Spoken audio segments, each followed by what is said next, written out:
வணக்கம் நண்பர்களே. நெறைய பேர் வசிய மை எப்படி செய்கிறது அப்படின்னு முறைய சொல்லுங்க.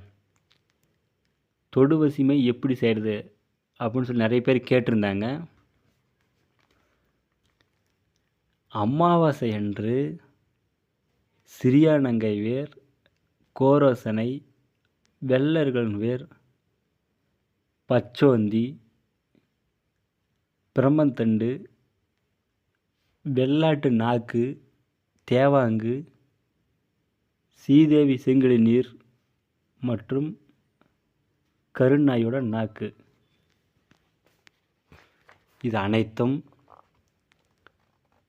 எடுத்து பௌர்ணமி அன்று ஒரு புது சட்டியில் போட்டு நல்லா கருக்குங்க.